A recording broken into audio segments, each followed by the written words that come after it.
You're now tuning into The Cover Gang. What is going on, Cover Gang? It is NFL Week 11, and me and Justin are about to dive into all of the 1 o'clock spreads. If you haven't watched our recap video, I went 8-5-1 last week. Justin, I think you went, what, 6-7-1? 6-7-1. Yeah, Worst so one week game- yet. Yeah, that's not too bad though. I mean, one game below 500. It was tough last week. I mean, I feel like I got some bad beats on the 5 losses, but yeah, we disagreed on 2. I went 2-0 on those, and that just I don't know. Like I said, we went over most of it in the recap video, but I'm glad that Denver pulled through. Yeah. So, Yeah. we were both pretty heavy on that one. Yeah. We talked about like what would happen with this Bills team if that happened, and offense coordinator fired. So we said that it was a big deal for both these teams, really. And one of the better games of the week, the Broncos getting the Vikings coming to their home field. So I'm ready to break that one down in the late I game think slate. Sunday night. Yeah. But we've already went over the Ravens, Bengals. Me and Justin are both on Bengals. Plus, we get 4 3.5. We got 3.5 at that time. 3.5. Yeah. So we're about an hour away from kickoff on that one, but we'll go ahead and dive into the 1 o'clock games. Justin will read off every spread.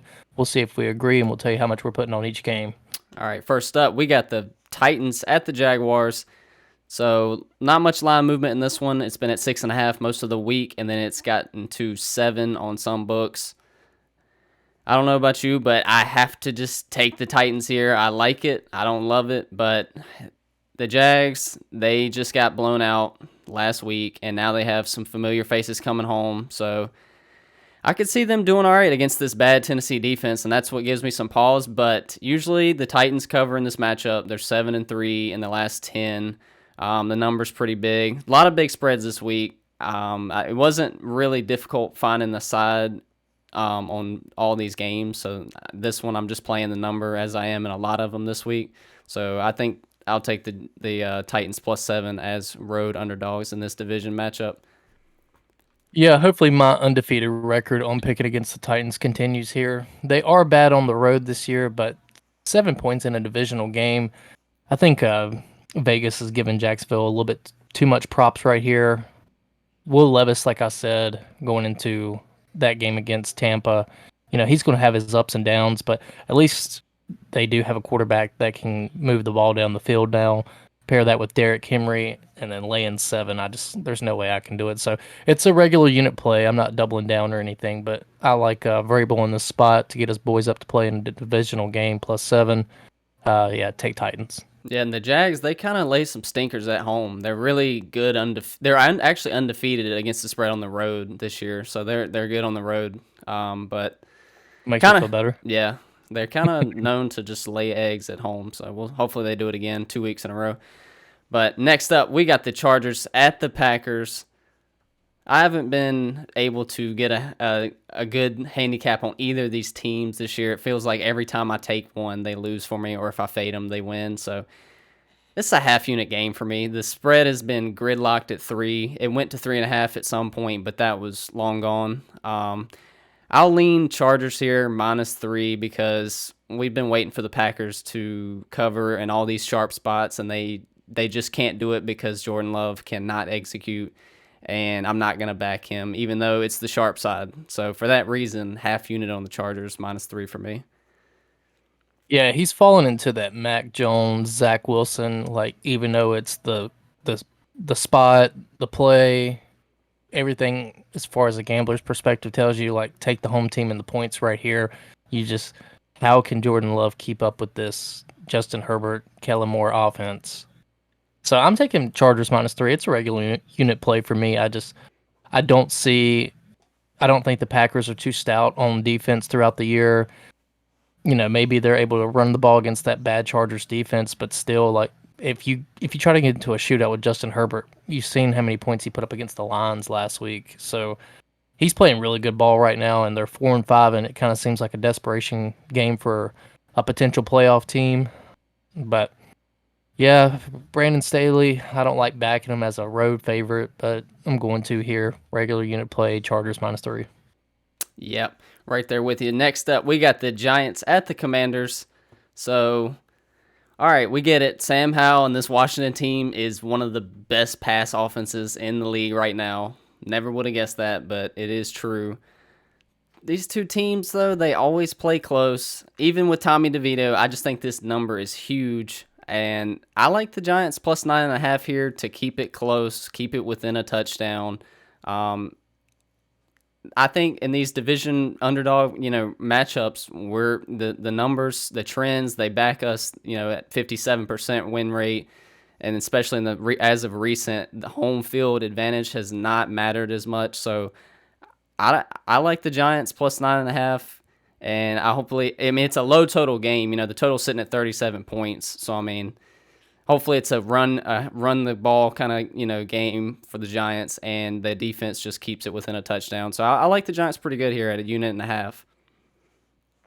Yeah, I'm right there with you. It seems odd. I feel like it's kind of a weird road public dog coming into Washington because nobody can really understand this line, but it is like the Giants quarterback is that bad, and Yeah. this Giants team is just horrific. And Eric Bieniemy, Ron Rivera's already on the hot seat, but they may just get him out of the building and then promote Eric. But I don't know. There's been some talks about Belichick. That's where he's going to end up as far as GM and head coach next year. So we'll see about what Washington has in store in the offseason. But yeah, it's just how can you start off the game giving up 10 to Washington, 9.5, 10 to Washington. So I'll take Giants plus 9.5. I'm with the mob here. DeVito. We always say it, like Washington. There's certain teams they should just never be favored by a whole lot, like the Falcons, the Commanders. Certain teams they'll get in the right spot and they'll lay a whole touchdown or 5.5, 6. Every time. Yeah, it doesn't matter. He doesn't want to lose, and even though I feel like he feels like his job is pretty secure, and like they maybe want a good draft pick, but like he doesn't want a divisional game. It's not like they're going in there just throwing in the towel. But yeah, it's they're just this is pro the NFL football. Used to be this way. It's not college. It's pro football, and anyone can win in any given moment. So you can't give them 9.5 to the Washington Commanders. But I'm saying as far as the quarterback situation, it didn't used to be this way. You had a now a lot of these teams, just for depth and the amount of injuries and stuff, they'll have like two quarterbacks and then like one just scrub that they upgrade from the practice squad, and it's just the situation that Tyrod and Daniel Jones are both out. So like the scrub they upgraded from the practice squad, like actually gets to play. Yeah, and then like last week he couldn't find a rhythm at all against that Cowboys defense, given it's a lot better than Washington's, but. He ran the ball some as they were playing like prevent in the second half, so maybe he found a little bit of, like him that he can scramble. But it's if you watch the game, he's not a threat by any means. Yeah, we'll take the divisional dog when I just think that Vegas is laying too many points on this Giants team. So plus 9.5, just regular unit play for me though. Yeah. Next up, another big spread. We got the Raiders at the Dolphins. You go ahead and start this one off because you have told me off the air that the Raiders and the Steelers are the most fraudulent teams, which I somewhat agree with you because their records are better than they actually are. So you can tell Raiders us why. Are second, yeah. The Raiders are the second most fraudulent team in the NFL. Even talking to you, it's just off air. You're like, yeah, well, this Raiders defense, they seem to be playing pretty good. I'm like, yeah, they got Max Crosby, but then other than that, it's like they're not really deep anywhere. They don't have. It's not like they have Pro Bowlers on any level. I don't. And then Aiden O'Connell or whatever, and what's his name? Antonio Pierce is the interim coach. I think so. Yeah. Yeah, but anyways. Yeah, I don't know. I think the train stops here, bro. Dolphins coming off a bye, under 2 touchdowns at home. Like, I hate taking this big of a favorite in an NFL game, especially a Raiders team that is feeling themselves, even though they're fraudulent. But this is where it seems kind of like where Miami walks the dog. They don't have a lot of success on the road. They don't have a lot of success against good physical teams. That's built for kind of December, January football. But here against this bad Raiders team. And I still think they're bad. Like the record doesn't show how bad they are by any means. It Yeah. wouldn't surprise me at all if this is a 34-17 type game.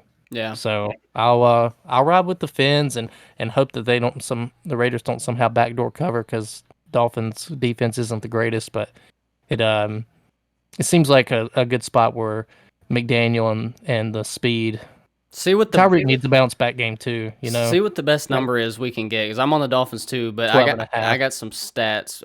Tua is great as a touchdown or favorite or more. He's actually 75% win rate, 6-2 against the spread. And then I've also, I think, talked about it, in that Chiefs game. I said that on the road he's bad, but at home he's got at like 65% win rate against the spread. So he's really good when he's in that hot weather at home. And yeah, like you said, the Dolphins, they beat up on bad teams. They beat Denver by 50. They beat the Panthers by like 20. They beat the Giants by like 15, and they also beat the Patriots by 14 at home. So that's just what they do. They would have covered that number versus all those teams, and I think the Raiders are pretty much just like those other teams that I just mentioned. So it's the spot. You got to take the Dolphins in this huge number at minus 12.5, best we can get right now. That is ridiculous, but yeah. It's regular unit play, even though it's such a big spread. I'm okay with it. There's one more coming up that I'm on the favorite side of on a big spread that I hate it, but I feel like I got to take it. So anyways. Yeah. I got a regular unit on this one as well. But next up, we got the Cardinals at the Texans. So this one is it's not clear on who's the majority, who's receiving the majority of the bets. I think on more public side of sources, it's going to be the Texans, but on the sharper sides, it's definitely the Cardinals getting the majority of the bets. So a little bit more in the middle of the road for this one. It started out at 5.5. Sharps bet it down to 4, and then some other sharp groups grabbed that 4, and now it's back up to like 5, 4.5, 5 again. So definitely some mixed opinions on this one. I think I was going to take the Cardinals, but I'm actually going to back the Texans here, minus 4.5. I'm not buying the Kyler Murray magic, just bounce back and there's no hiccups in his play after such a long layoff. So I think this Texans team has proven enough that they can do it, and they can cover some numbers at home for sure. And I think the Cardinals are just, we know who they are. We've seen it. That Josh Dobbs called him out for trying to tank or whatever, and he left. Yeah, Kyler's got, something to prove and get his reputation somewhat back and clear, but I just think that his roster versus this Texans team, this Texans team has something to play for, and I just think it's a decent spot to back them minus 4.5. But tell us who you're on. Yeah, this is just playing the number here.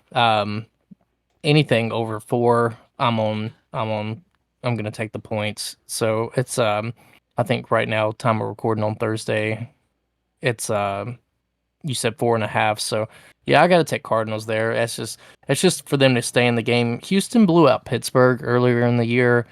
And then they blew out Jacksonville too, but they've kind of always had Jacksonville's number. Other than that, they keep it close with pretty much everybody. So they don't. CJ Stroud, he's a very efficient quarterback, but I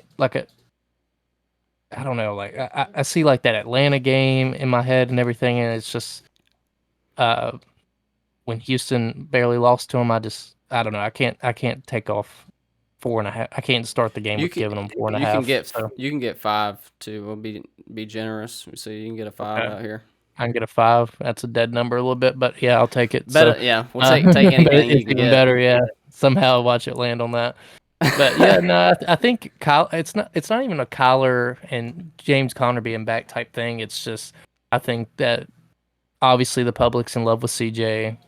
He deserves it. Yeah, I think he's stout, dude. He's 100% gonna get, in my opinion, he's gonna get offensive rookie of the year. But he's in the MVP conversation. I said that in week 3, but I didn't think it would stay this true. Bijan, Arthur Smith doesn't even use him, so he's not getting it. Right. It was definitely a lot more questionable at that point, but then now it's it's pretty obvious. But Houston's defense isn't the best, even though D'Amico Ryans is still going to have to fix that.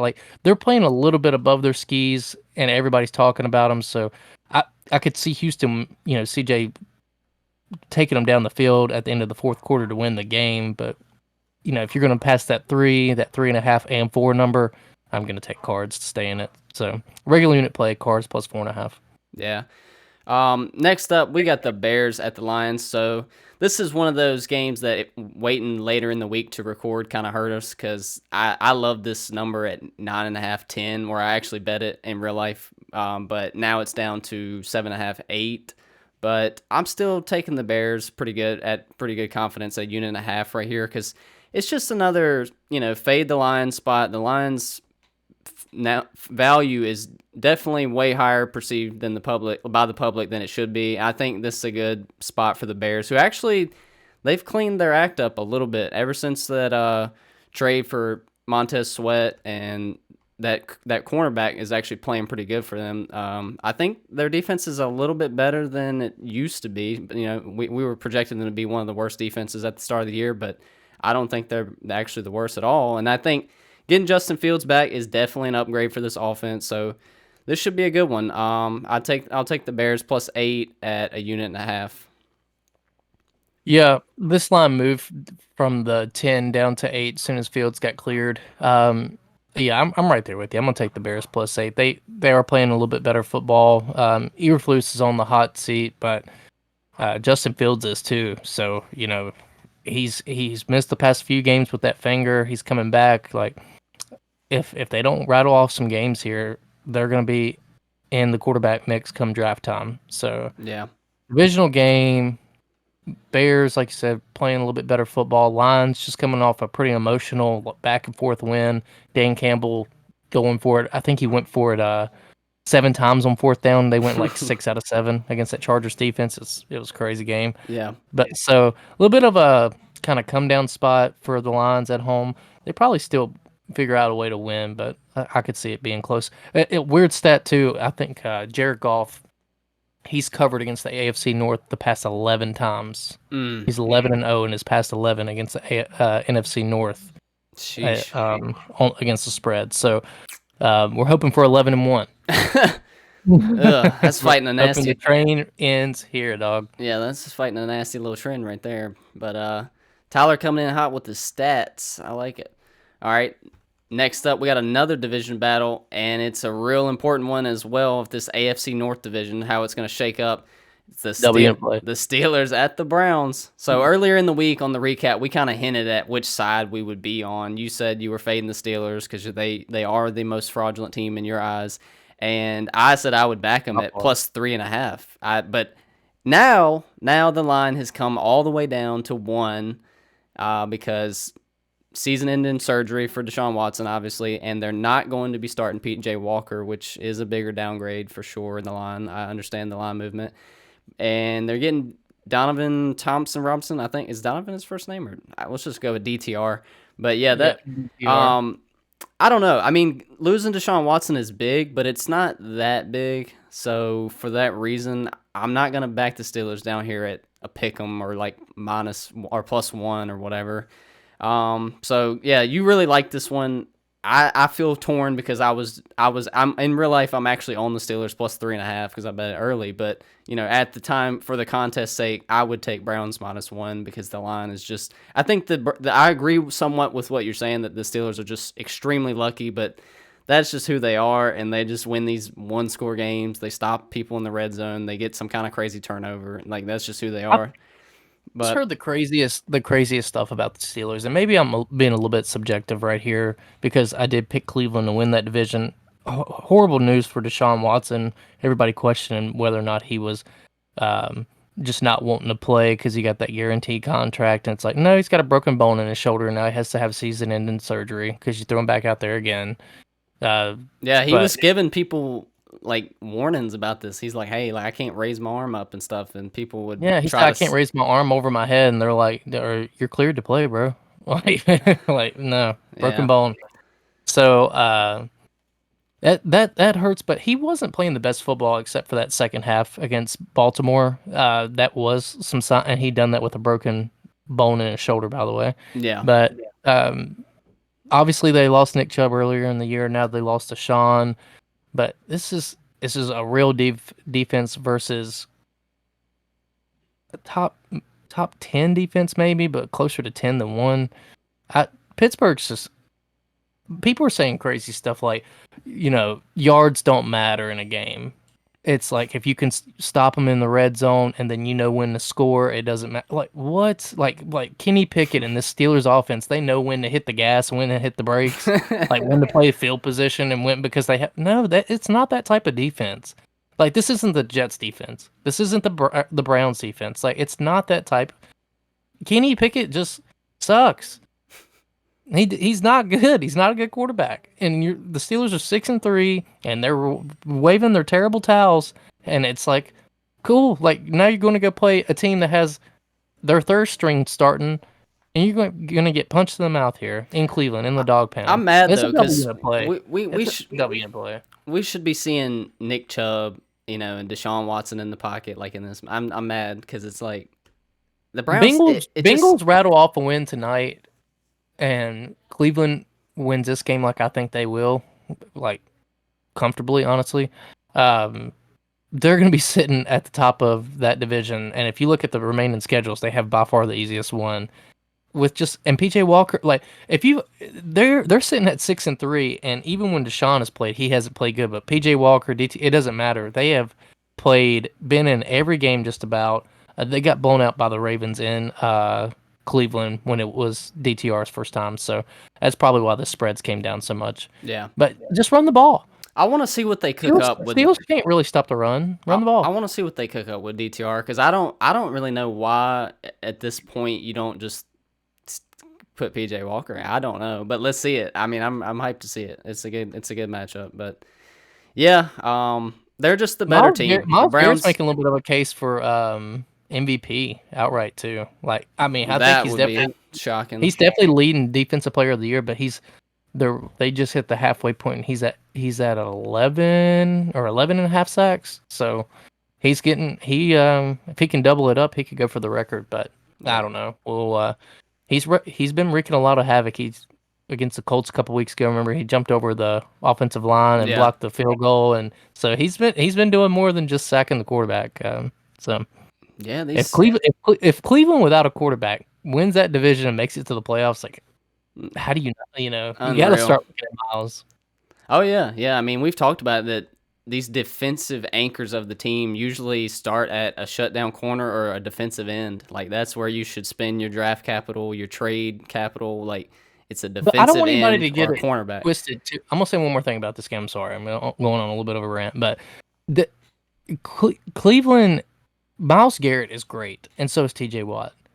But Myles Garrett's supporting cast is great. Cleveland is just a great defense. They're the number one defense in the league. Steelers, it's like they kind of get up and play and like make the play when it needs to happen. But overall, they're just clutch. Like they do better when everyone doubts them and under pressure, and they just make some huge play that no one ever thinks will happen. Like they just. Well, I guess you kind of expect it at this point. But Kenny does it a little bit too. But like now, it's just I don't know. I think it's more of a luck thing than an actual like we know that. But they always are hit the gas. It's like coaching is a huge deal, and like I think that's just what the Steelers benefit from. I mean, anytime you count out Mike, they're benefiting from him a lot. Not him, Mike Tomlin specifically. Like anytime you count him out, you can't. You're wrong for doing so, and he proves you why every year. Well. Good luck in the dog pound against that defense, Kenny Pickett. You've done so well this year against everybody else. I'm taking the Browns -1 for the contest at a regular unit. Tyler's on it for a double unit. He loves the Browns right here. All right, last up in this 1 o'clock slate, we got the Cowboys at the Panthers. Another huge double-digit spread, and this one hasn't really seen a lot of line movement. It went from 9 to like 10.5, and it's been planted ever since. I don't really feel like there's a huge edge in this one, and I feel like the line's pretty accurate. You feel like there's an edge, like there's a clear side, like you love it. Yeah, this is a double unit play for me as well. Okay. Panthers plus 10.5 at home. All right. Dak on the road compared to Dak at home has been two totally different quarterbacks. Yes, it seems like the Cowboys always just beat up on these bad teams. Panthers are a bad team. But Panthers coming off a little bit of extra rest. They played last Thursday night in that horrible game against Chicago, remember? Mm-hmm. And then the Panthers defense, like I've told you in the past, they play a lot better at home for some reason. And Dak lost to the Cardinals on the road earlier in the year. He went to San Fran, to Philadelphia, lost both those games. They started off the year, they did go in New York and win 40-0. So but take that one out. All the rest of the road games, he's not played his best ball. He's best with the star on the field. So let's 10.5 is just too much. I could see a backdoor cover here some way, somehow. Micah Parsons versus Bryce Young does give me nightmares. Yeah. With the amount that I'm putting on this game, but I feel good about picking back in the Panthers here and fading Cowboys coming off a big win. I'll take the Panthers plus 10.5 as well. I'll take it as a regular unit. I don't love it as much because it is the Panthers and like they've taken enough of my money this year, but I've won it back actually a couple times with them, so that's good. But yeah, other than that, I can't lay a double unit on the Panthers. Yeah, I like it. I like the points. But yeah, that's it for the 1 o'clock games. Make sure to tune into the primetime slate, the late games, and we got some good ones coming up in that one. Thanks for tuning in. Let's cover the spread as always. Peace. Peace.